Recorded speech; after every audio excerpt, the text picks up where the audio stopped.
galera, beleza? Pra honra e glória do nosso Senhor Cristo, estamos hoje no dia 78 de 365 dias com o Senhor, agora no ano de 2026, graças a Deus. Seja muito bem-vindo em nome de Jesus, Deus abençoe grandemente você e sua família em nome de Jesus. E graças a Deus estamos aqui no contexto onde Saul, ele já volta aos seus antepassados e aí entra Roboão, né, seu sucessor, e entra Jeroboão para cuidar das outras 10 tribos de Israel. E aí, no caso, a partir dali, Israel já está dividida. E dentro desse contexto, ainda assim, né, apesar, né, de já ter tido essa divisão, seria interessante, né, que Roboão voltasse para o caminho do Senhor. Não, ele vai lá e faz, né, várias coisas terríveis. E justamente nós estamos vendo esse momento de corrupção, momento onde Israel, tanto as 10 tribos de Israel quanto a tribo de Judá sozinha, que era a dinastia de Davi, elas acabam sendo contrárias à lei do Senhor e o negócio é meio complicado. E estamos nesse contexto aqui, 1 Reis, capítulo 18, e vamos lá. Seja muito bem-vindo em nome de Jesus. Elias e Obadias. E aqui no caso, né, nesse período estava tendo um período de muita fome, estava tendo um período de muita dificuldade, e ali Deus já tinha levantado Elias. Deus tinha levantado Elias estava sendo cuidado por Deus, né? Ele estava literalmente no local e os corvos iam cuidar dele, iam dar água para ele, né? Ele bebia água ali de riacho, e aí ele foi até uma mulher, foi o dia de ontem, né? Ele foi até uma mulher, e agora tem a continuação desse período aqui. Ainda estamos nesse período onde os reis, tanto Israel quanto Judá, estavam divididas, e Deus levanta Elias. E agora vamos ver qual vai ser o desenrolar disso aqui. E vamos lá. 1 Reis, capítulo 18. Elias e Obadias. Depois de um longo tempo, no terceiro ano da seca, a palavra do Senhor veio a Elias: vá apresentar-se a Acabe, pois enviarei chuva sobre a terra. E Elias foi. E aí você vê, né? Coisa interessante, que inclusive a gente viu ontem, graças a Deus. Elias, ele era temente a Deus. Elias era obediente ao Senhor. Como a fome era grande em Samaria, Acabe convocou Obadias, o responsável por seu palácio, homem que temia muito o Senhor. Jezabel estava exterminando os profetas do Senhor. E aí você vê, Jezabel, esposa de Acabe, estava exterminando os profetas do Senhor. Por isso Obadias reuniu 100 profetas e os escondeu em 2 cavernas. Por quê? Porque Obadias seguia o Senhor. Obadias era obediente ao Senhor. Reuniu 100 profetas e os escondeu em 2 cavernas, 50 em cada uma, e lhes forneceu comida e água. Certa vez Acabe disse a Obadias: Vamos a todas as fontes e vales do país. Talvez consigamos achar um pouco de capim para manter vivo os cavalos e as mulas, e assim não será preciso matar nenhum animal. Para isso, dividiram o território que iam percorrer. Acabe foi numa direção e Obadias noutra. Quando Obadias estava a caminho, Elias o encontrou. Obadias o reconheceu, inclinou-se até o chão e perguntou: És tu mesmo, meu senhor, Elias? Sou, respondeu Elias. Vá dizer ao Senhor: Elias está aqui. O que eu fiz de errado? Perguntou Obadias.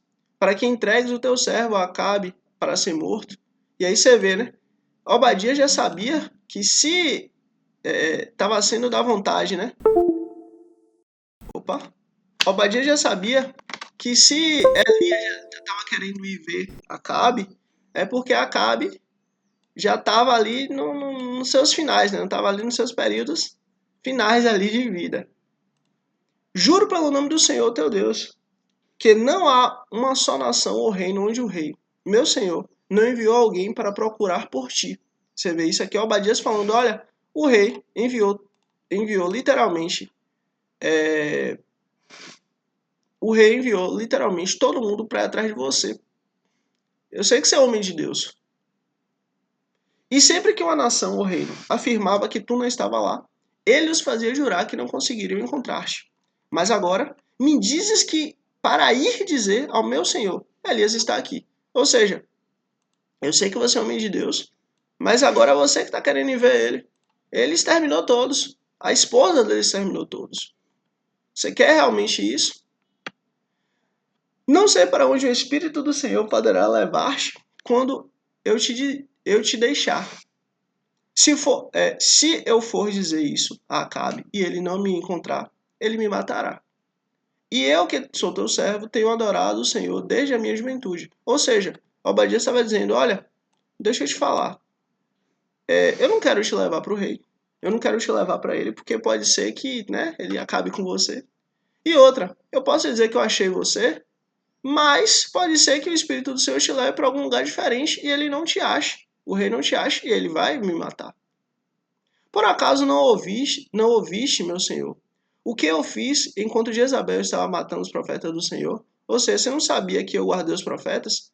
Se eu guardei os profetas, como é que eu ia apresentar você? Se eu guardei os profetas, como é que eu ia te levar? Escondi 100 dos profetas do Senhor em 2 cavernas, 50 em cada uma, e os abasteci de comida e água. E agora me dizes que vai dizer ao meu senhor, Elias está aqui, ele vai me matar. Olha, é muito simples. Eu não posso fazer isso, basicamente. E disse Elias, juro pelo nome do Senhor dos Exércitos, a quem eu sirvo, que hoje eu me apresentarei a Acabe. Acabou.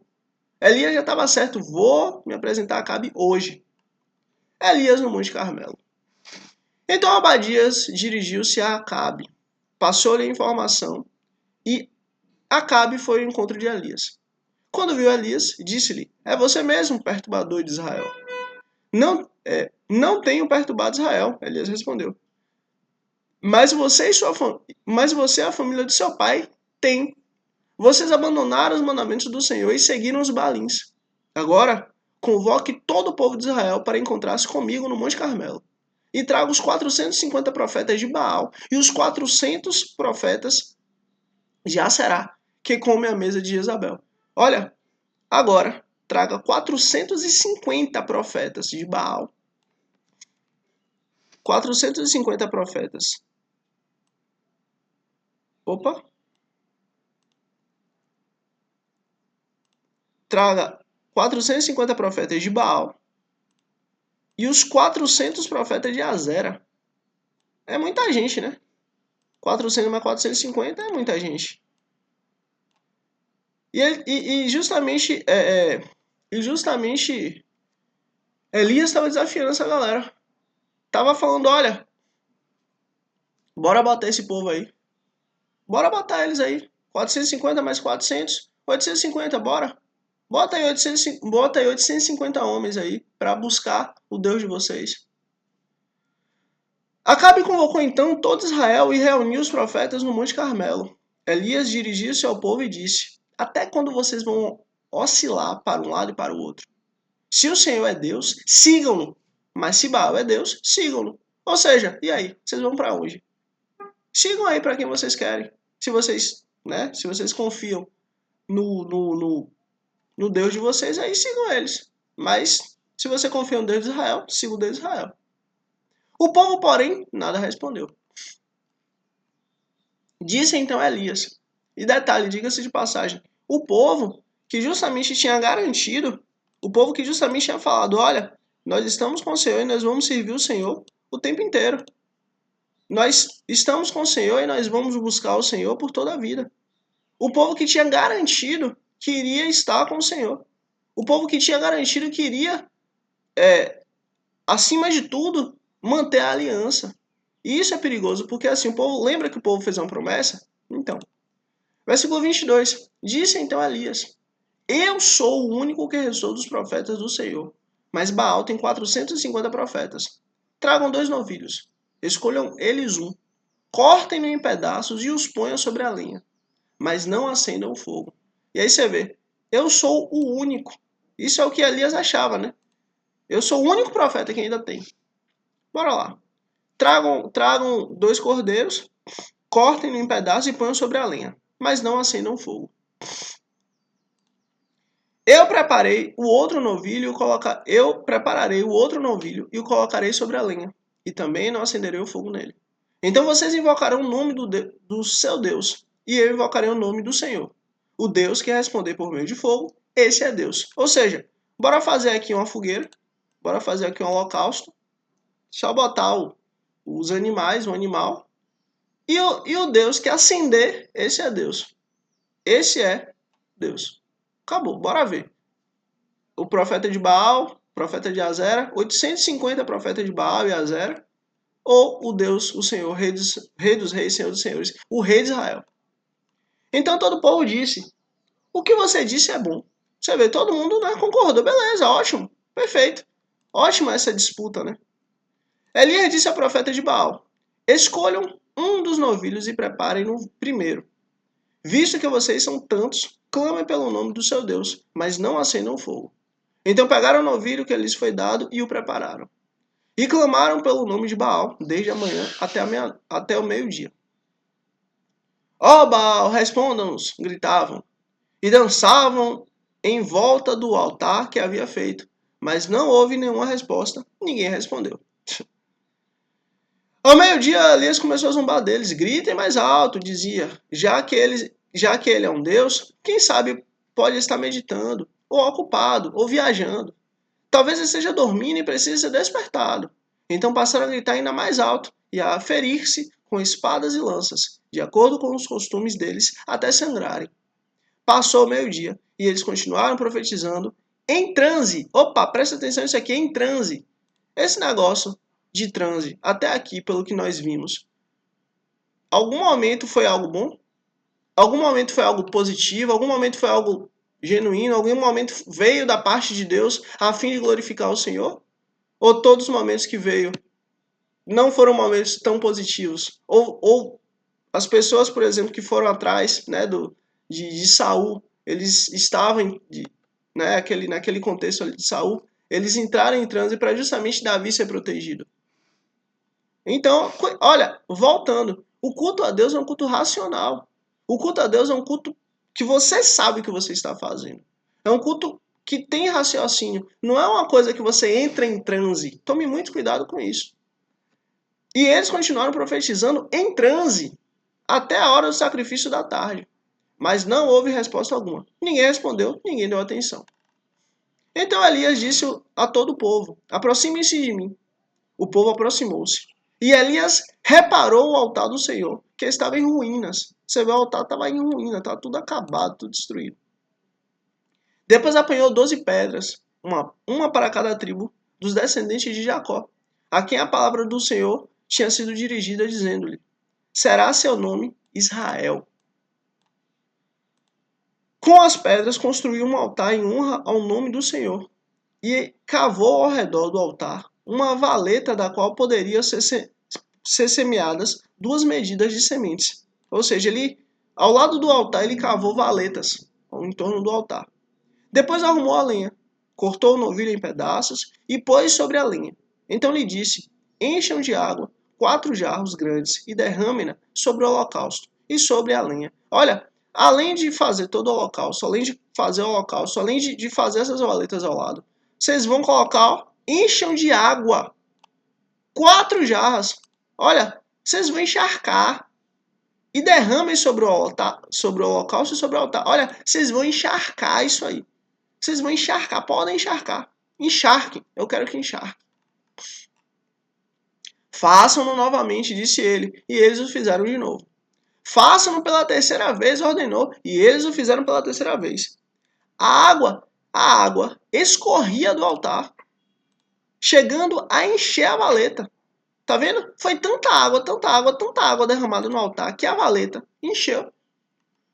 A hora do sacrifício, o profeta Elias colocou-se à frente do altar e orou: ó Senhor, Deus de Abraão, de Isaac e de Israel, que hoje fique conhecido que tu és Deus em Israel, e que sou o teu servo, e que fiz todas as coisas por ordem tua.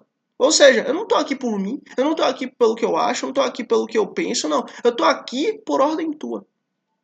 Responda-me, ó Senhor, responda-me para que este povo saiba que tu, ó Senhor, és Deus, e que fazes o coração deles voltar para ti. E faz o coração deles voltar para ti. Você vê, além dele estar pedindo ali para Deus responder, está pedindo também para Deus fazer o coração deles voltar para Deus.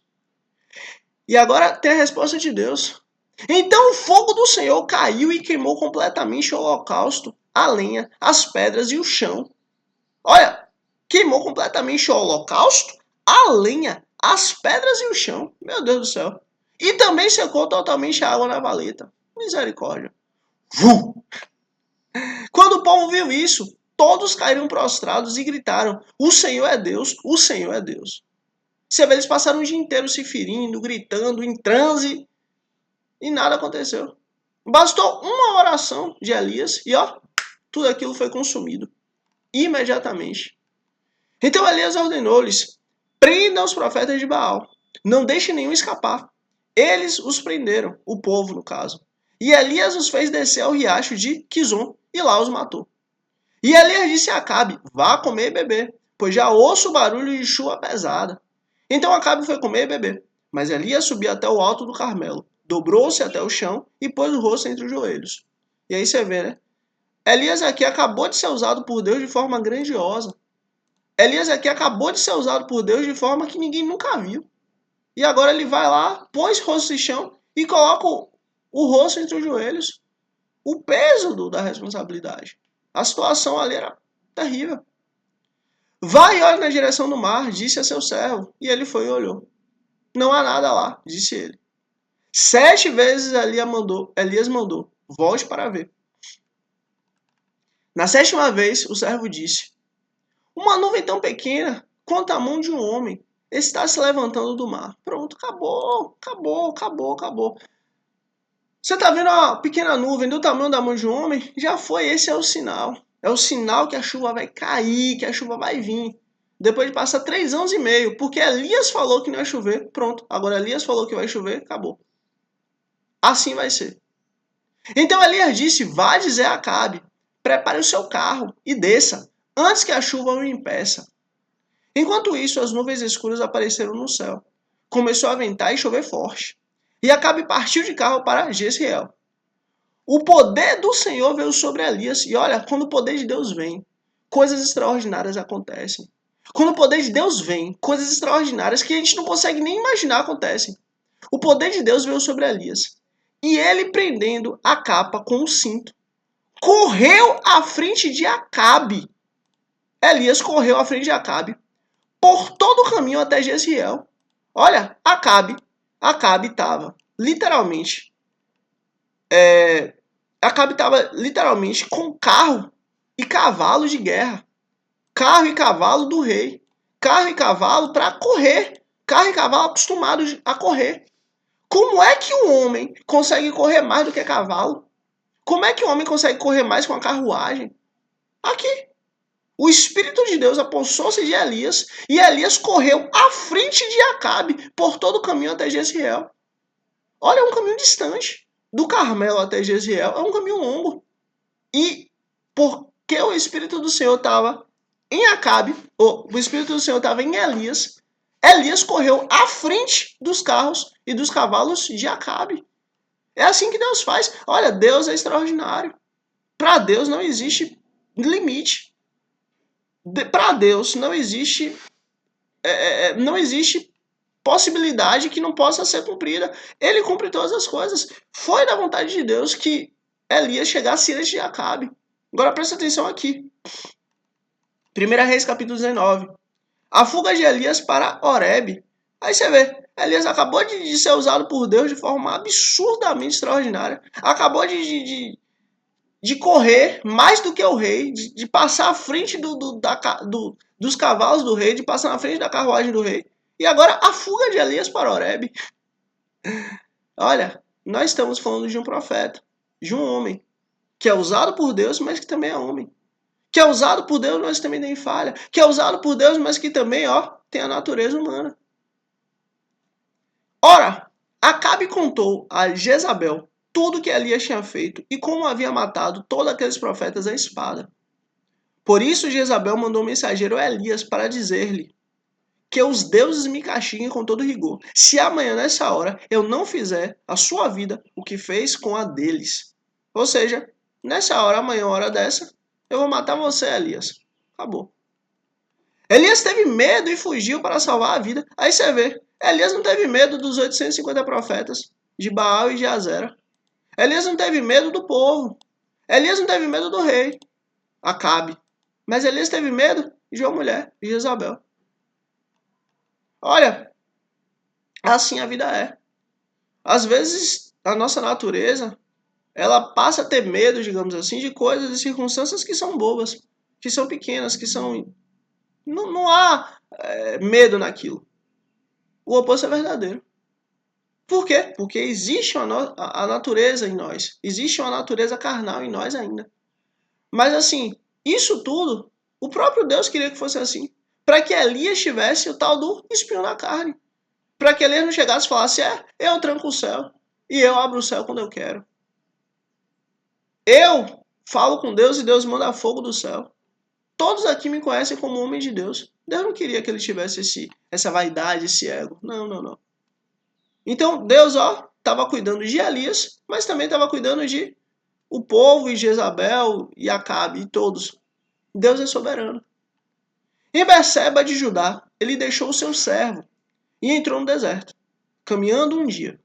Chegou a um pé de gieste, sentou-se debaixo dele e orou, pedindo a morte. Você vê, Elias tinha acabado de ser usado por Deus de forma sobrenatural. Elias tinha acabado de ser usado por Deus de forma que ninguém nunca foi. Mas Elias agora, porque uma mulher disse que ia matar ele está pedindo a morte. Já tive o bastante, Senhor. Tira a minha vida. Não sou melhor do que os meus antepassados. Depois se deitou debaixo da árvore e dormiu. Olha, Elias estava em uma situação muito difícil aí que ele estava vivendo. Elias estava passando algo absurdamente terrível. De repente, um anjo tocou nele e disse, levante-se e coma. Você vê, precisou da intervenção divina para Elias levantar e comer. Precisou que Deus mandasse um anjo para Elias levantar e comer. Por quê? Porque Elias estava querendo morrer. Elias olhou ao redor e ali, junto à sua cabeça, havia um pedaço assado sobre a brasa quente e um jarro de água. Havia um pão assado sobre a brasa quente e um jarro de água. E aí você vê, o próprio Deus já tinha mandado para ele pão e água. Olha que maravilha. Ele comeu, bebeu e deitou-se de novo. E aí você vê, olha, Deus estava ali literalmente dando comida para ele. Deus preparou a comida para Elias. E ainda assim Elias foi, comeu, bebeu e deitou de novo. Porque essa é a nossa natureza. Olha, a palavra de Deus ela é linda e é perfeita. Porque ela não está aqui para poder esconder. Ela não está aqui para poder tentar, de alguma maneira, guardar algo de alguém. No sentido, ter um eufemismo, ter uma... Não mostrar o lado negativo das pessoas, é o contrário. A lei do Senhor deixa claro. A lei do Senhor está mostrando. Elias foi absurdamente usado por Deus, mas agora estava prostrado. Mas agora estava mal, agora estava deitado, agora estava no chão. Agora ele tinha acabado o próprio anjo do Senhor levou comida para ele, preparou pão para ele, preparou água para ele. Ele comeu, ele bebeu. Mas deitou de novo. A nossa natureza é assim.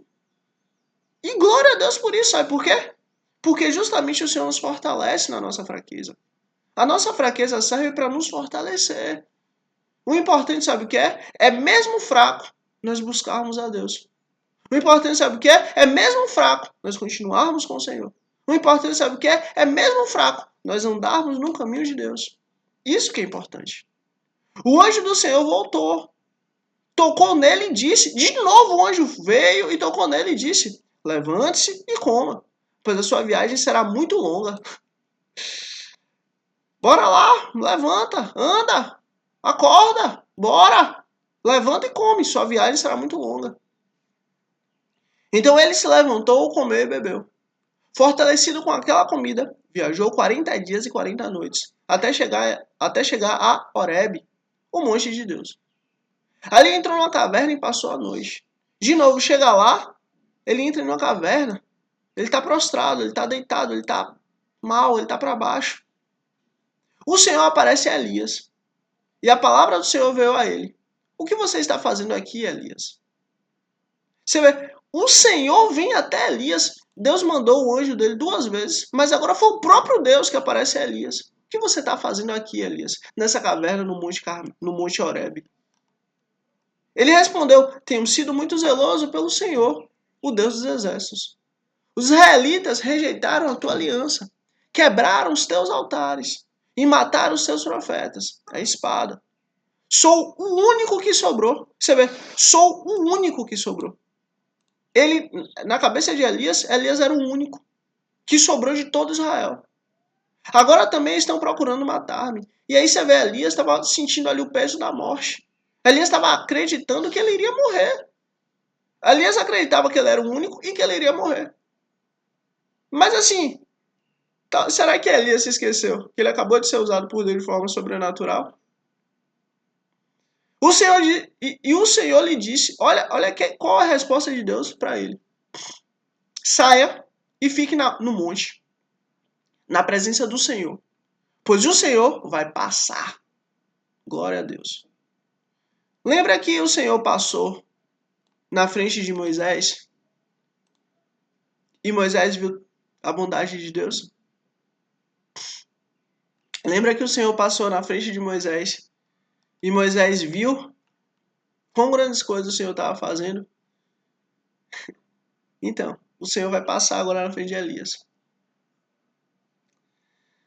Então veio um vento fortíssimo que separou os montes e esmigalhou as rochas diante do Senhor. Opa, vento fortíssimo. Olha, que separou os montes. Vento que separou os montes e esmigalhou as rochas diante do Senhor. Meu Deus. Mas o Senhor não estava no vento. Você vê, aí você olha, você vê um vento fortíssimo que esmigalhou as coisas, separou os montes, mas Deus não estava ali. Depois do vento, houve um terremoto, mas o Senhor não estava no terremoto. Depois do terremoto, houve um fogo, mas o Senhor não estava no fogo. E depois do fogo, houve o murmúrio de uma brisa suave. Doce presença, perfume suave. É aqui que Deus quer falar com a gente. Deus, quando ele se apresentou a Israel, Deus, quando se apresentou ao povo dele, ele mostrou o monte pegando fogo, mostrou raios, mostrou terremoto, mostrou vento. O povo teve medo. Mas Deus, para falar com a gente, ele nos muda de dentro para fora. Ele muda o nosso coração. De modo que nem a gente consegue ver o quanto estamos sendo mudados por ele. Porque a presença dele é muito sensível. Nossa natureza é uma natureza má, uma natureza violenta, uma natureza agoniada. Mas ele é o contrário. Ele é a paz. Ele é a calmaria. Ele, quando trata com a gente de forma individual, é com todo respeito, é com todo carinho. Então, assim, Deus estava tratando Elias da mesma forma que ele trata a gente. O Espírito do Senhor trata a gente assim, com amor, com carinho, com cuidado, com zelo. Fora da gente pode estar tendo a pior coisa do mundo. Mas dentro de nós, o Espírito do Senhor está trabalhando em nós. De forma suave. A brisa suave. Quando Elias ouviu, puxou a capa para cobrir o rosto. Você vê, até então Elias estava ali olhando, prestando atenção, de boa. Tranquilo. Porque Elias sabia que Deus tinha todo esse poder e estava tudo bem. Ali Deus estava só se manifestando.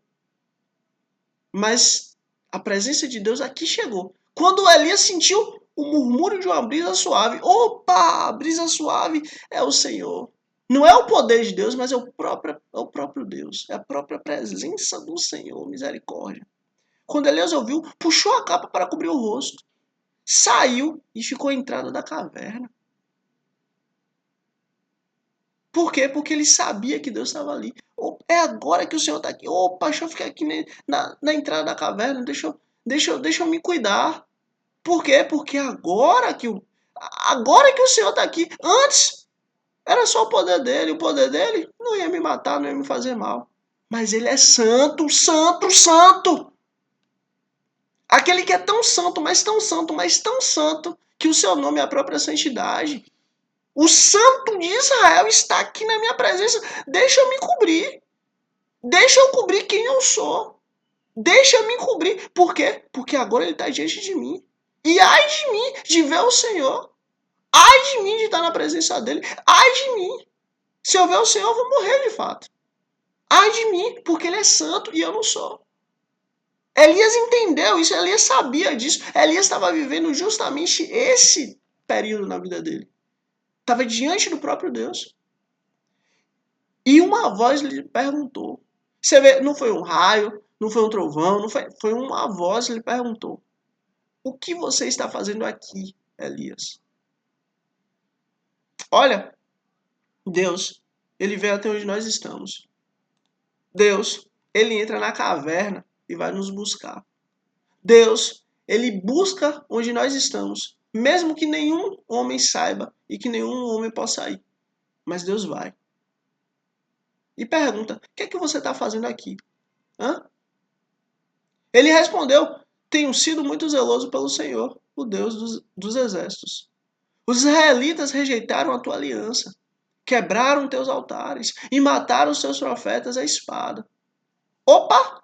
Sou o único que sobrou. Você vê, Elias estava com isso em mente. Sou o único que sobrou. Elias tinha certeza disso. Sou o único que sobrou. E agora também estão procurando matar-me. Olha, Elias achava realmente que ele era o único que ficou e que agora ele ia morrer. Olha o que o Senhor disse. O Senhor lhe disse, volte pelo caminho por onde veio e vá para o deserto de Damasco. Chegando lá, unja Azael como rei da Assíria. Unja também Jeú, filho de Ninsi, como rei de Israel. E unja Eliseu, filho de Safate, e Abel-Meolá, para suceder a você como profeta. Jeú matará todo aquele que escapar da espada de Azael. E Eliseu matará todo aquele que escapar da espada de Jeú. No entanto, fiz sobrar 7.000. Opa! Olha, você vai ser usado por mim, Deus falando, para você ungir os reis, novos reis. Você vai ser usado por mim para você, botar pessoas, inclusive ungir um novo profeta para te suceder. E sobre o povo? E sobre o povo? Fiz sobrar 7.000 em Israel. O próprio Deus falou, eu fiz sobrar 7.000 em Israel. Acabou. 7.000 em Israel estão guardados. Eu guardei. Todos aqueles cujos joelhos não se inclinaram diante de Baal e todos aqueles cuja boca não o beijaram. Acabou. Olha, Israel estava perdida aos olhos humanos? Sim. Israel estava acabada, estava totalmente destruída aos olhos humanos? Sim. Mas Deus separou 7.000. Deus está cuidando dos reis, Deus está cuidando dos profetas, Deus está cuidando do povo. Deus cuidou dos reis, dos profetas e do povo. Olha, Deus não para. Deus nunca falhou. Deus não falha. O chamado de Eliseu. Então Elias saiu de lá e encontrou Eliseu. E aí você vê, Elias, ele era muito temente a Deus. Peçamos ao Senhor, Deus, nos dá esse temor ao Senhor. Nos dá essa obediência. Coisa linda. Então Elias saiu de lá e encontrou Eliseu, filho de Safate. Ele estava arando com 12 parelhas de boi e estava conduzindo a 12ª parelha. Elias o alcançou e lançou a capa sobre ele. Elias deixou os bois e correu atrás de... Eliseu deixou os bois e correu atrás de Elias. Deixe-me dar um beijo de despedida em meu pai e minha mãe, disse, e então irei contigo. Olha, rapidinho, só sobre esse texto aqui. Você vê que coisa. Eliseu estava em paz com 12 parelhas de boi. Eliseu estava em paz com vários bois, com 12 bois, né?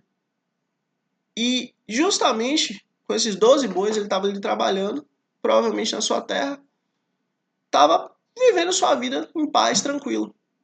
Simplesmente Elias passa por ele, pega a capa e passa sobre Eliseu. Ou seja, a partir de agora você vem, a partir de agora você é profeta. A partir de agora você foi chamado, o chamado chegou. Eliseu deixou os bois e correu atrás de Elias. Ou seja, Eliseu estava aqui, indo para frente, olhando para os bois. Elias veio por trás dele, passou a capa sem ele ver e já passou por ele, com a capa na mão. Quando Eliseu viu que era Elias, viu o que aconteceu, o que Eliseu fez? Eliseu deixou os bois e correu atrás de Elias. Elias ó passou, ele foi atrás. Deixe-me dar um beijo de despedida em meu pai e minha mãe. Ou seja, ó, deixa eu voltar lá, dar um beijo no meu pai, minha mãe, deixa eu me despedir, deixa eu acabar esse ciclo, deixa eu finalizar esse ciclo de trabalho, de luta, esse ciclo que até aqui eu vivi. Então eu irei contigo. Olha a resposta. Vá e volte. Ó, vá e volte. Rápido. Respondeu Elias. Lembre-se do que lhe fiz. Olha, você foi chamado, você foi ungido. Eu te chamei. O chamado chegou até ti. Acabou, bora. Rápido, rápido, Eliseu. E Eliseu voltou. Eliseu foi e voltou, rápido. Apanhou a sua parelha de bois e os matou. Pegou todos os seus bois, ó, acabou, chega. Queimou o equipamento de arar para cozinhar a carne, ou seja, usando a própria madeira do equipamento dos bois, cozinhou a carne e deu ao povo. Ele não ia ter capacidade de comer tanta carne, né? Era muita carne. 12 bois é muito boi. Então, pegou esses 12 bois ó, e deu ao povo. E eles comeram. Depois partiu com Elias. Você vê, agora partiu com Elias. Tornando-se o seu auxiliar. Isso aí é coisa terrível, né? Nesse dia, Eliseu acordou e falou, não, é um dia normal, vou lá, vou trabalhar, vou suar, vou correr atrás, vou fazer o meu, para a glória de Deus, para a glória do Senhor, para a glória de Israel, para a glória da minha família, né? Porque do sol do teu rosto comerás, vou trabalhar para Deus e pronto. E agora, simplesmente, o dia terminou e ele se tornou auxiliar do principal profeta desse momento de Israel, profeta Elias. Então, assim, é assim que Deus faz. Olha, Deus ele pode, de um dia para a noite, mudar toda a sua vida. Assim, ó, pode mudar tudo. Do dia para a noite. Você pode não entender, você pode não saber. E se alguém falar para você, você acha até que não existe. Mas se Deus quiser, ele pode fazer isso. Creia, o Senhor é soberano. E no momento certo ele vai te usar. No momento certo ele vai mudar a sua vida. No momento certo ele vai se encontrar contigo. Creia nisso. 1 Reis, capítulo 20. Ben-Hadad ataca Samaria. Ó, esse texto aqui é um texto muito interessante, porque assim, nós vamos literalmente ver aqui uma situação muito diferente do que em outros momentos iriam acontecer. E a resposta de Deus vem aqui. Olha, aos olhos humanos, as coisas elas podem seguir de uma forma, mas Deus não quer que as coisas sigam do jeito dos homens, mas Deus quer sempre fazer o diferente. Presta atenção aqui nesse contexto. É bem interessante. 1 Reis, capítulo 20. Ben-Hadad ataca Samaria. O rei Ben-Hadad da Síria convocou todo o seu exército e, acompanhado de 32 reis com seus cavalos e guerreiros de guerra, cercou e atacou Samaria. Ele enviou mensageiros à cidade a Acabe, o rei de Israel, que lhe disseram: Isto é o que diz Ben-Hadad. A sua prata e o seu ouro são meus, e o melhor de suas mulheres e filhos também. O rei respondeu: Que seja conforme tu dizes, ó rei, meu senhor. Eu e tudo que tenho somos teus. Os mensageiros voltaram ao rei e disseram: Assim diz Ben-Hadad: Mandarei tomar sua prata e seu ouro, suas mulheres e seus filhos. Mas amanhã, a essa hora, enviarei meus oficiais para vasculharem o seu palácio e as casas dos seus oficiais. Eles me trarão tudo o que você considera de valor. O rei de Israel convocou todas as autoridades de Israel e lhe disse: Vejam como esse homem está querendo a nossa desgraça. Quando mandou tomar as minhas mulheres e os meus filhos, a minha prata e o meu ouro, eu não lhe neguei. E aí você vê, né? O rei chega, cerca Israel e agora está querendo tudo de Israel. E agora está querendo que Israel dê tudo que tem. As autoridades de todo o povo responderam: Não lhes dê atenção, nem concorde com as suas exigências. E ele respondeu aos mensageiros de Ben-Hadad: Digam ao meu rei, meu senhor, teu servo fará tudo o que exigiste na primeira vez, mas não posso atender a essa exigência. Ou seja, tudo que era do rei, tudo bem, o rei dava. Mas né, de dar as coisas do povo, ele já não podia. E eles levaram a resposta a Ben-Hadad. Então Ben-Hadad mandou essa outra ordem a Acabe: que os deuses me castiguem com todo rigor, caso fique em Samaria pó suficiente para dar um punhado a cada um dos meus homens. O rei de Israel respondeu: Diga-lhes, quem está vestindo a sua armadura não deve se gabar com aquele que está tirando. Como aquele que está tirando. Olha, o bicho vai pegar pro seu lado, viu? Não se gabe, não. Ben-Hadad recebeu essa mensagem quando ele e os reis estavam bebendo em suas tendas, e ordenou aos seus homens: Preparem-se para atacar a cidade. E eles lhes obedeceram. A derrota de Ben-Hadad. Nessa ocasião, o profeta foi até Acabe, rei de Israel, e anunciou: Assim diz o Senhor: Vê este exército enorme? Hoje eu o entregarei nas suas mãos, e então você saberá que eu sou o Senhor.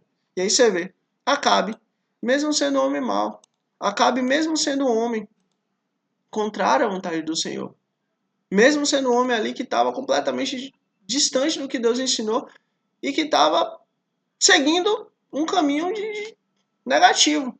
Ainda assim, Deus usou Acabe. Mas quem fará isso? Perguntou Acabe. O profeta respondeu: Assim diz o Senhor, os jovens soldados dos líderes das províncias o farão. E quem começará a batalha? Perguntou. O profeta respondeu: Você. Olha bem, olha Acabe, é você que vai começar a batalha. Vá lá. Então Acabe convocou os jovens soldados dos líderes das províncias, 232 homens. Em seguida reuniu o restante dos israelitas, 7.000 ao todo. Eles partiram ao meio-dia, enquanto Ben-Hadad e os 32 reis aliados e a ele estavam se embriagando nas suas tendas. Você vê que coisa interessante. Ben-Hadad não esperava um ataque. Ben-Hadad não esperava que Acabe, Israel, fosse atacar ele. Então estava lá se embriagando nas suas tendas. Os jovens soldados dos líderes das províncias saíram primeiro. Nisso, uma patrulha de Ben-Hadad informou: saíram alguns homens de Samaria. Ele disse: quer tenha saído para a paz, quer tenha para a guerra, tragam-nos vivos. Pronto. Ben-Hadad falou: traga os homens vivos. Não tem problema não. Beleza. Os jovens soldados dos líderes das províncias marcharam para fora da cidade, com o exército na retaguarda. E cada um matou o seu adversário. Diante disso, os arameus fugiram perseguidos pelos israelitas. Mas Ben-Hadad, rei da Síria, escapou a cavalo com alguns dos seus cavaleiros. O rei de Israel avançou e matou os cavalos e destruiu os carros de guerra e infligiu pesadas baixas aos arameus. Depois disso, o profeta foi ao rei de Israel e disse: fortaleça a sua posição e veja o que deve ser feito, pois na próxima primavera o rei da Síria o atacará de novo. E aí você vê, né? Na próxima primavera, Ben-Hadad vai voltar. Fique ligado. Fortaleça a sua posição. Se fortaleça. Tenha responsabilidade. Tenha responsabilidade. Olhe, rei Acabe. Tenha responsabilidade. Por quê? Porque próxima primavera o rei vai atacar de novo. Então mantenha os postos firmes. Tenha responsabilidade. Com você, com o rei, com a família, com o povo. Tenha responsabilidade. Enquanto isso, os conselheiros do rei da Síria lhe diziam: os deuses deles são deuses das montanhas. Você vê, os deuses deles são deuses das montanhas. É por isso que eles foram fortes demais para nós. Mas se os combatermos nas planícies, você vê, o Deus de Israel é o Deus das montanhas, pronto. Então, se o Deus de Israel é o Deus das montanhas, bora combater eles nas planícies, pronto. Com certeza seremos mais fortes do que eles. Deve tirar todos os reis dos seus comandos e substituí-los por outros comandantes. Também deve organizar um exército como que perdeste, cavalo por cavalo, carro por carro, para que possamos combater Israel nas planícies. Opa! Temos que combater Israel nas planícies. Por quê? Porque nas montanhas Israel, o Deus de Israel é o Deus das montanhas. Bora combater Israel agora nas planícies. Então, é certo que venceremos. Eles concordaram com ele concordou com eles, né, os mensageiros oficiais, e fez como foi aconselhado. E agora, né, bora dar prosseguimento aqui na história. Na primavera seguinte, ou seja, um ano depois, assim como Deus tinha falado, um ano depois, Ben-Hadad convocou os arameus e marchou até Afec para lutar contra Israel. Os israelitas foram convocados e, tendo recebido provisões, saíram para enfrentar os arameus. Os israelitas acamparam no lado oposto, com 2 pequenos rebanhos de cabra, enquanto os arameus cobriam todo o campo. Aí você vê, os israelitas, o lado como 2 pequenos rebanhos de cabra. Ó, um rebanhozinho pequeno, nada grande. Nada grande. Mas ó, enquanto os arameus cobriam todo o campo. Misericórdia. O homem de Deus foi ao rei de Israel e lhe disse: assim diz o Senhor. Como os arameus pensam que o Senhor é um Deus das montanhas e não um Deus dos vales, eu entregarei esse exército enorme nas suas mãos, e vocês saberão que eu sou o Senhor. Aí você vê, pelo fato deles estarem pensando que Deus de Israel é o Deus dos vales, é um Deus das montanhas, eles vão atacar vocês, a luta vai ser nos vales. Mas agora, ó, Deus é um Deus sobre as montanhas e sobre os vales. Deus é um Deus sobre o alto e sobre o baixo. Deus é um Deus soberano sobre tudo. Por isso que Deus deu a vitória. Durante 7 dias estiveram acampados em frente um do outro, e no 7º dia entraram em combate. Num só dia, os israelitas mataram 100.000 soldados de infantaria arameu. O restante deles escapou para a cidade de Afec, onde o muro caiu sobre 27.000 deles. Ben-Hadad também fugiu para a cidade e se escondeu. Ora numa casa, ora noutra. Você vê, o rei Ben-Hadad teve que se esconder. Por quê? Porque a baixa dele foi tão forte que acabou com o exército dele. Seus oficiais lhe disseram: sabemos que os reis do povo de Israel são misericordiosos. Nós vamos até o rei de Israel, vestidos com pano de saco e com cordas no pescoço. Talvez ele poupe sua vida. E aí você vê, sabemos que os reis de Israel, que os reis do povo de Israel são misericordiosos. Que bom que a misericórdia de Deus chegava sobre os reis e as pessoas sabiam a misericórdia que os reis tinham. Que bom que a misericórdia de Deus era falada. Que bom que a misericórdia de Deus era conhecida. Vestidos de pano de saco e tendo cordas envoltas no pescoço, foram ao rei de Israel e disseram: teu servo Ben-Hadad disse: rogo-te que me deixes viver. Por favor, me deixe viver. Ben-Hadad está pedindo. O rei respondeu: ele ainda está vivo? Ele é meu irmão. Os homens interpretaram isso como um bom sinal e de imediato aproveitaram que ele tinha dito: isso mesmo, teu irmão Ben-Hadad, disseram. Tragam-no aqui, disse o rei. Quando Ben-Hadad chegou, Acabe o fez subir no seu carro. Você vê, Acabe tava, né? Tava assim vivendo a vida dele, tava nem aí pra nada. Acabe tinha esquecido que esse rei era inimigo. E agora simplesmente mandou subir no carro dele. Olha, tragam-no aqui, disse o rei. Quando Ben-Hadad chegou, Acabe o fez subir no seu carro. Devolverei as cidades que o meu pai tomou do teu pai. Ofereceu Ben-Hadad. Tu poderás estabelecer os teus próprios mercados em Damasco, como fez meu pai em Samaria. Acabe disse: mediante um tratado, libertarei você. Então fizeram um tratado e Acabe o deixou ir. Você vê que coisa interessante, né? Deus tinha falado lá atrás: olha, não tenha aliança com seus vizinhos. Não aceite fazer aliança com eles. Por quê?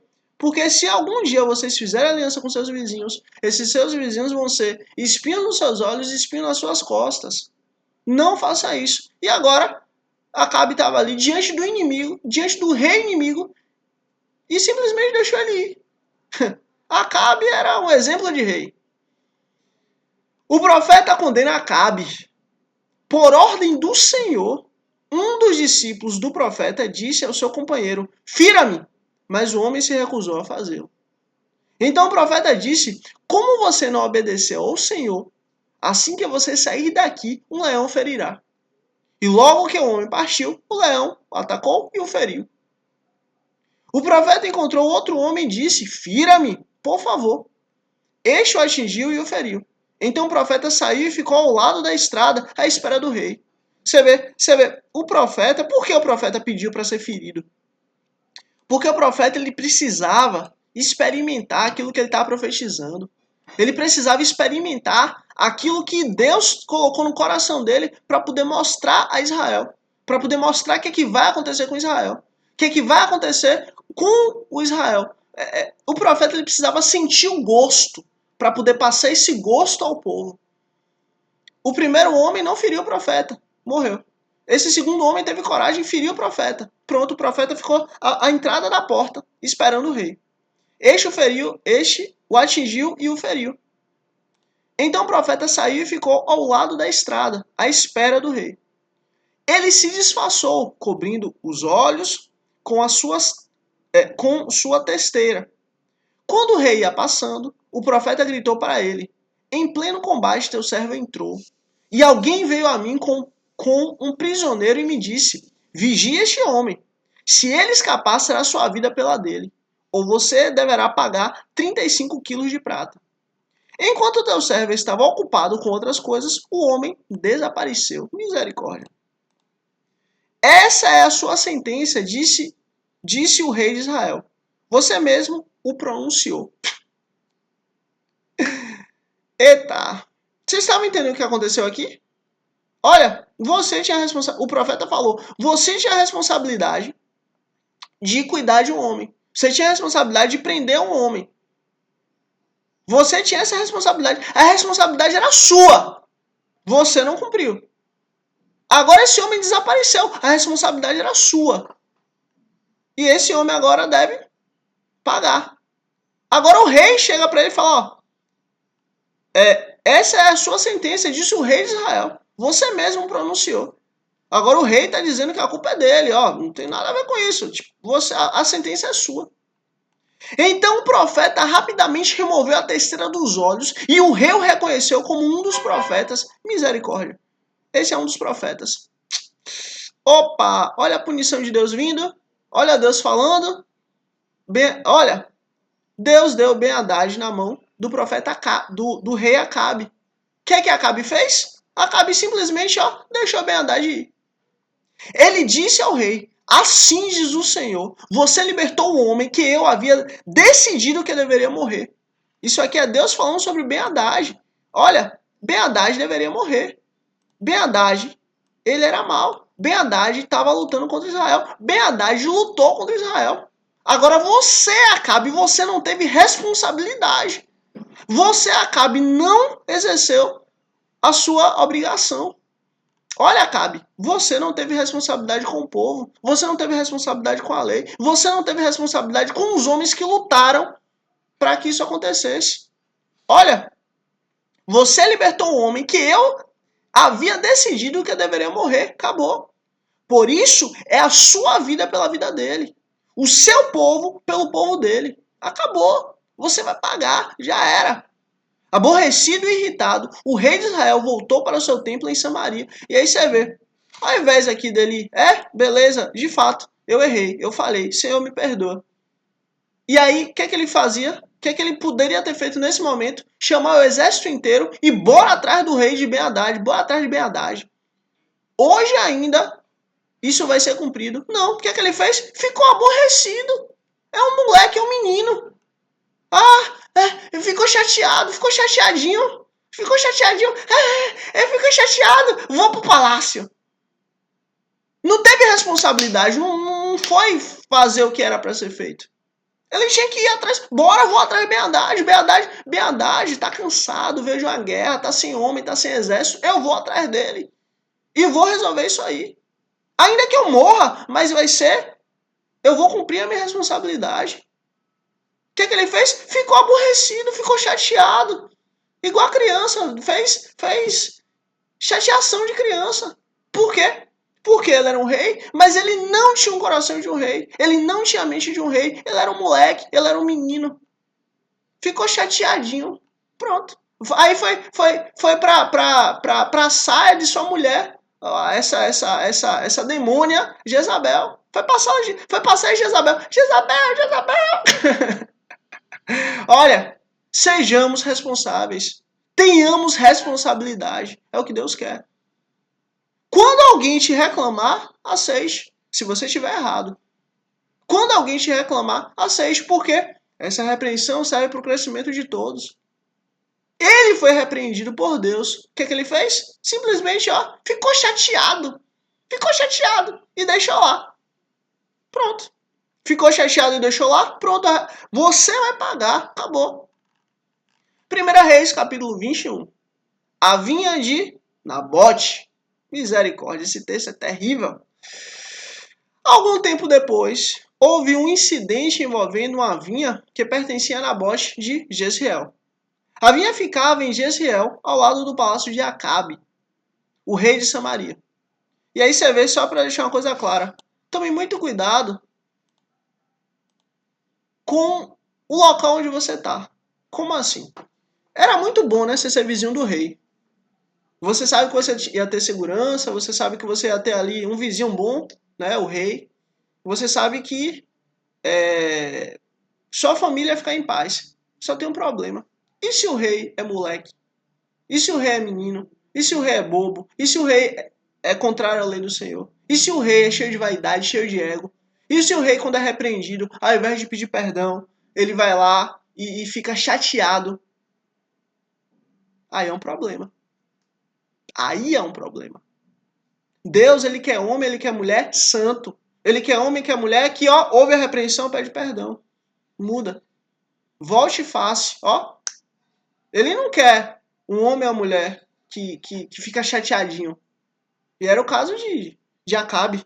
Acabe ouviu a repreensão do Senhor, ao invés de fazer algo, não, ficou chateadinho. Foi pra saia de Jezabel. E agora, coitado de Nabote. Nabote era vizinho desse menino, desse moleque. Desse infeliz. Infelizmente, Nabote era vizinho dessa pessoa aí. Agora você vê um rei com poder, cheio de poder, mas um moleque, um menino. Acabe tinha dito a Nabote: dei-me sua vinha para eu usar como horta, já que ficou ao lado do meu palácio.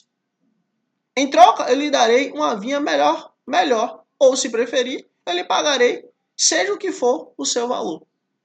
Nabote, contudo, respondeu: o Senhor me livre de dar a ti a herança dos meus pais. Olha, Nabote, ele entendia uma coisa. Isso aqui eu recebi dos meus pais. Como é que eu vou te dar? Como é que eu vou te vender? Isso tem valor para mim. O rei, o menino, o birrento, o chateado, o garoto, não, que nada. Eu pago o preço que for. Não, eu não estou falando de preço. A questão não é preço, a questão é valor. Moleque, criança não entende valor. Moleque e criança só entende preço. Nabote entendia o valor. Nabote podia não ter posses. Nabote podia não ser rico. Nabote podia não ser rei de Israel e não era rei de Israel. Mas Nabote entendia o valor. Mas o menino, o moleque, o que quando houve repreensão fica chateado. Tá chateado. Você vê, em momento nenhum Acabe pediu perdão. Você vê, isso é uma característica de criança. Criança ouve a repreensão e não pede perdão. Aí Nabote ficou, não, tudo bem, eu pago o que for. Aí Nabote falou o contrário, não, isso tem valor. Aí Acabe, não, eu pago o que for. Então Acabe foi para casa aborrecido. Você vê, Acabe, o rei de Israel, que podia ter tinha todas as coisas. Nem podia, ele já tinha todas as coisas. Ficou aborrecido, ficou chateado. Você vê, ele era um moleque, ele era um menino. Ele era um infanto.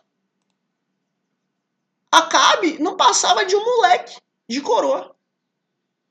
ficou aborrecido, ficou indignado, cheio de muxoxo, tô chateado porque na bote não me deu suavinha, eu pago o valor que for. Claro, não tem. Você vê a ignorância de Acabe. Acabe não dava, não respeitava o dinheiro. Acabe não respeitava a riqueza. Então, criança é assim. Criança não respeita dinheiro, não. Criança não respeita a riqueza, não. Criança não respeita a repreensão, não. Não pede perdão, não quer mudar. Aqui, ficou indignado, ficou aborrecido. Porque na bote de Jezreel lhe dissera: não te darei a herança dos meus pais. Deitou-se na cama, virou o rosto para a parede e recusou a comer. Pronto, recusou a comer. Olha, a criança ficou chateada. A criança ficou cheia de chateação. A criança se chateou. Agora você vê o nível. Você vê a mente dele como era. O coração dele como era. Ele tinha uma mente de uma criança, de um moleque, de um menino. Não era o rei, não era o homem. Não fazia o que tinha que ser feito. Ele fazia o que gostava. Fazia o que... Recebeu a repreensão naquele momento que o profeta chegou. Naquele momento ali. Senhor, me perdoa. Eu errei de fato. Tudo bem. Mas agora eu vou atrás, vou reparar isso aí. Bora, todo mundo volta aqui. Bora atrás de Ben-Hadad e acabou. Já foi. Mas não. O moleque agora ficou indignado. Sua mulher Jezabel entrou e lhe perguntou: por que você está tão aborrecido? Por que não come? Você vê, a mulher, ela era mais adulta, ela era mais crescida, ela já era mais experimentada, ela já era mais experimentada, ela já tinha uma mentalidade melhor do que a da criança, a mulher dele, Jezabel. Ele respondeu-lhe: porque disse a Nabote de Jezreel: venda-me a sua vinha, ou se preferir, eu lhe darei outra vinha em lugar dessa. Mas ele disse: não te darei a minha vinha. Poxa, o menino aqui estava chateado, sem comer, virado para a parede, estava indignado. Você vê que... Meu Deus! Disse-lhe Jezabel, sua mulher: é assim que você age como rei de Israel? Rapaz, é assim que você age como rei de Israel? Que negócio é esse, velho? Que negócio é esse? Rapaz, que negócio é esse? Você tá agora chateado, virado com o rosto pra parede porque o cara não te deu a... Pelo amor de Deus. Só que aqui, ao invés dela repreender e ser uma boa mulher, ao invés dela repreender com sabedoria, para que ele viesse a ser homem, para que ele viesse a se tornar homem, para que ele viesse a ser aquilo que Deus quer que ele seja, homem temente a Deus, não. Levante-se e coma, anime-se. Conseguirei para você a vinha de Nabote de Jezreel. Meu Deus do céu, ela estava indo até bem. Ela estava, olha, até aqui, levante-se e coma, anime-se. Ela estava excelente. Olha, é assim que você age como rei de Israel? Perfeito! Você, Jezabel, até aqui, Jezabel, você foi muito boa. É assim que você age como rei de Israel? Que isso, velho? Que isso? Oxente, você é rei de Israel. Você vai se chatear por uma bobagem dessa, pelo amor de Deus. Se Deus quiser, Deus te dá. Se Deus não quiser, Deus não te dá e acabou. Aceite! Você é homem. Aceite! Aceite a sua condição. Olha, levante-se e coma. Maravilha. Saia desse estado. Não fique prostrado. Bora levantar, bora viver, bora andar, bora fazer um negócio diferente. Anime-se. É isso aí, se anime, ó. Fique firme. Deus acabou de nos dar uma vitória. Deus acabou de nos tirar ali de uma empreitada terrível que a gente estava chegando. Deus acabou de derrotar nossos inimigos. Anime-se. Bora. Agora vem a parte toda errada. Daqui pra frente tá tudo errado. Olha que absurdo. Como é terrível e como é perigoso. A pessoa que você tem, né, seu cônjuge, ela não está alinhada com Deus. Aqui até aqui foram ótimos conselhos e excelentes por sinal. Mas aqui, conseguirei para você a vinha de Nabote de Jezreel. Meu Deus do céu. O que ela tinha que ter falado? Olha, vamos orar a Deus. Se for da vontade de Deus, Ele dá. Se não for, amém. Glória a Deus por isso. O que é mais fácil? É mais fácil Deus ouvir o seu pedido que você faz a Deus? Ou é mais fácil Ele mudar o seu coração para que você venha pedir outras coisas? Para Deus tanto faz. Você pode estar pedindo para Deus o que for. Se Ele quiser te dar, Ele te dá. E se Ele quiser mudar o seu pedido, o seu coração, Ele muda. Para Deus não há dificuldade. Entende? que ela tinha que ter falado? Tinha que ter falado isso. Vamos orar. Se Deus quiser, amém. Se Deus não quiser, amém. Acabou. Então ela escreveu cartas em nome de Acabe. Você vê, ela escreveu cartas em nome do cara. Em nome do rei. Pôs nelas o selo do rei e as enviou às autoridades e aos nobres da cidade de Nabote. Naquela carta, ela escreveu: decretem um dia de jejum e ponha Nabote sentado num lugar de destaque entre o povo. E mandem 2 homens vadios sentar-se em frente dele e façam com que testemunhem com que ele amaldiçoou tanto a Deus quanto ao rei. Levem-no para fora e apedrejem-no até a morte. Você vê, ela assinou o decreto de morte de Nabote. Ela assumiu isso aí. Beleza, eu quero fazer e pronto. Assim ela fez. Aqui ela escolheu matar Nabote. Ela matou Nabote. As autoridades e os nobres da cidade de Nabote fizeram conforme Jezabel as orientara nas cartas que ele tinha escrito. Decretaram um jejum e fizeram Nabote sentar-se no local e destacado no meio do povo. Então 2 homens vadios vieram e se sentaram em frente dele e o acusaram diante do povo, dizendo: Nabote amaldiçoou tanto a Deus quanto o rei. Por isso levaram para fora da cidade e o apedrejaram até a morte. Então mandaram informar Jezabel: Nabote foi apedrejado e está morto. Assim Jezabel soube que Nabote tinha sido apedrejado até a morte. Disse a Acabe: levante-se e tome posse da vinha que Nabote de Jezreel recusou a vender-lhe. Ele não está mais vivo, está morto. Quando Acabe ouviu que Nabote estava morto, levantou-se e foi tomar posse da vinha. E aí você vê, Acabe era tão ruim quanto Jezabel, se não até pior. Porque Acabe tinha acabado de ouvir que o cara tinha sido morto. E ele sabia que foi Jezabel que tinha feito isso acontecer. Agora, simplesmente Acabe vai lá e toma posse da vinha. Olha, um pecado chama outro, um abismo chama outro. Se você começar a falhar, se você começar a errar, tenha certeza, aquilo vai levar a outras e outras e outras coisas e aquilo vai te matar. Não caia no pecado, não aceite pecado. Aqui a gente está falando, estamos vendo aqui, né, para honra e glória do nosso Jesus Cristo, estamos vendo aqui um homem que não é homem, um moleque, uma criança. E uma mulher má, uma mulher terrível, uma mulher que está disposta a derramar sangue e está nem aí. Olha, tenha certeza, a condenação vai vir sobre os dois. Então a palavra do Senhor veio ao tesbita Elias. Vai encontrar-se com Acabe, rei de Israel, que reina em Samaria. Agora ele está na vinha de Nabote para tomar posse dela. Diga-lhe que, assim diz o Senhor, você assassinou um homem e ainda se apossou da sua propriedade? Olha, você assassinou. Você derramou sangue inocente. Deus deixa claro, não derrame sangue inocente. E olhe, não se aposte da propriedade do outro. Não faça isso, não. Não faça isso. Ele fez 2 coisas terríveis. E acrescente, assim diz o Senhor, no local onde os cães lamberam o sangue de Nabote, lamberão também o seu sangue. Isso mesmo, o seu sangue. Acabou. Olha, Acabe, no mesmo local onde Nabote derramou o sangue, o seu também vai ser derramado e acabou. Acabe disse a Elias, então você me encontrou, meu inimigo. Aí você vê, Acabe disse a Elias, então você me encontrou, meu inimigo. Isso aqui justamente é o quê? Lembra que eles já tinham essa disputa? Lembra que já tinha toda essa luta? Só que agora, digamos assim, Acabe já tinha totalmente sido revelado. Ele já era totalmente mau, totalmente perverso. Antes, Acabe tinha pedido a Elias para poder o quê? Para poder orar a Deus, para derramar chuva, né? Não foi bem assim que ele falou, mas foi sobre a questão dos profetas. Os 850 profetas de Azeras e os 800 de Baal. E aí, Acabe viu isso acontecendo, Acabe viu Deus respondendo a Elias. Mas agora, Acabe já tinha totalmente se perdido, já não tinha mais volta. Agora ele olha para Elias e não vê mais Elias como um amigo, já não vê mais Elias como um profeta de Deus, agora vê Elias como um inimigo. Acabe disse a Elias, você me encontrou, meu inimigo. Acabe disse a Elias, então você me encontrou, meu inimigo. Eu o encontrei, ele respondeu.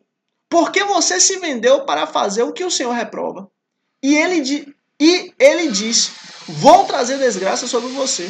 Devorarei os seus descendentes e eliminarei de sua família todos os sexos masculinos em Israel. sejam escravos ou livres. Farei à sua família o que fiz a Jeroboão, filho de Nabate, e a de Baasa, filho de Aías, pois você provocou a minha ira e fez Israel pecar. E acerca de Jezabel, o Senhor disse: os cães devorarão Jezabel junto ao muro de Jezreel. Os cães comerão os que pertencem a Acabe e que morarem na cidade. Os cães comerão os que pertencem a Acabe e que morarem na cidade. E as aves do céu se alimentarão dos que morarem no campo. Acabou, a família de Jezabel também vai ser extinta. Nunca existiu ninguém como Acabe que, pressionado por sua mulher Jezabel, vendeu-se para fazer o que o Senhor reprova. Ele se comportou de maneira mais detestável possível, indo atrás dos ídolos, como faziam os amorreus, que o Senhor tinha expulsado de diante de Israel. Quando Acabe ouviu essas palavras, rasgou suas vestes, vestiu-se de pano de saco e jejuou. Passou a noite sobre o pano de saco e agia com mansidão. Agora tá agindo com mansidão. Agora mudou. Não. Você chegou a um ponto que você não tem mais volta. Você chegou a um ponto que esqueça, não existe mais redenção para você, porque você assim fez. Você assim agiu.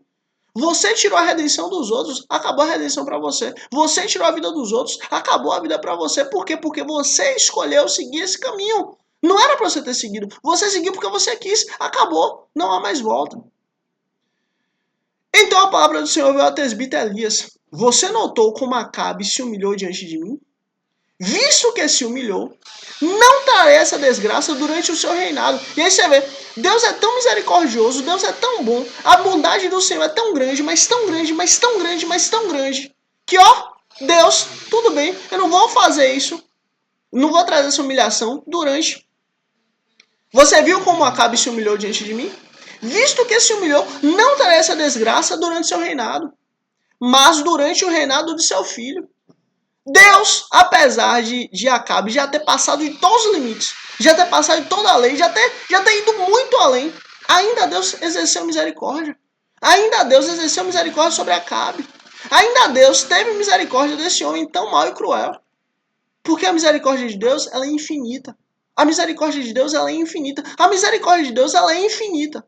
Então, não vamos fazer o errado, não. Não vamos errar, não vamos falhar, não. Mas se isso acontecer, vamos pedir a Deus misericórdia. Porque Ele tem misericórdia para nos dar. E Ele quer que peçamos a Ele misericórdia.